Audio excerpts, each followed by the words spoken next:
Hello, my name is Crystal and this is my Chapter 1.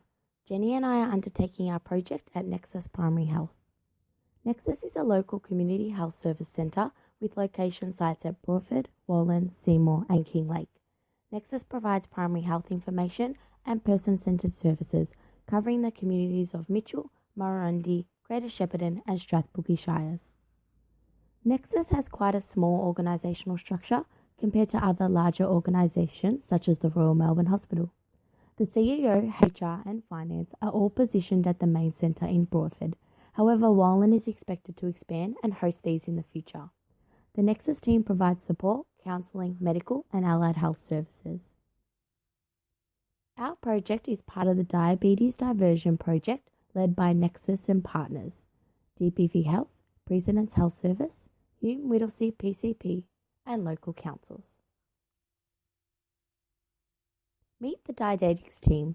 Michelle, our paediatrics dietitian who sees children with autism and fussy eaters. Diana, our adults dietitian who sees adults with chronic diseases. And Melissa, our HAC dietitian who visits elderly and people with disabilities. All dietitians are community funded based on clients. Our project is not included in their role. However, all dietitians work in preventative health roles with large diabetes client base. Thus, our project will improve their knowledge and holistic care service approach. Our project is titled Identification of Service Gaps in the Mitchell Shire in the Provision of Diabetes Services. In 2016, there were 2,407 diabetes-related hospital admissions from the Mitchell Shire, which is above average for Melbourne's northeast.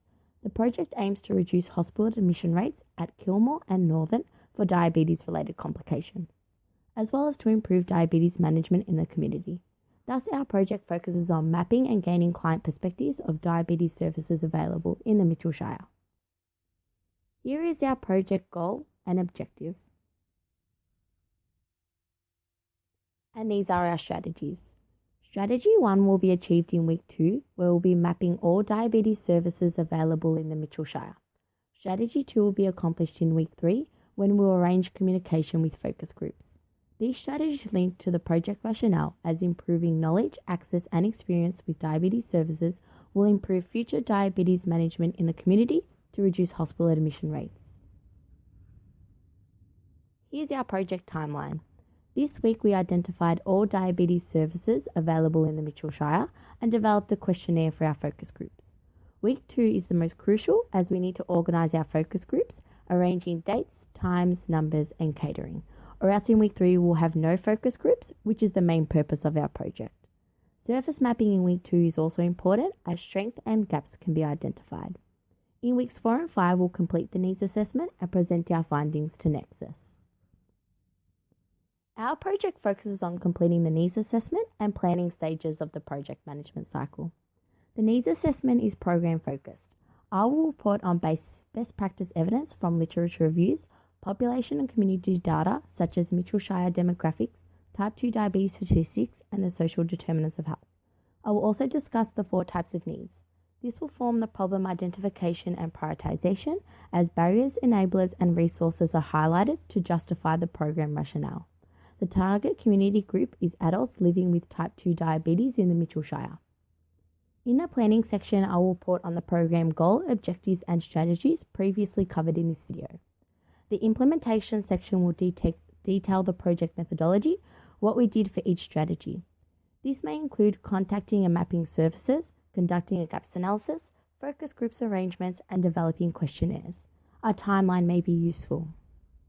In the evaluation and dissemination section, I will discuss these project results, including limitations and recommendations.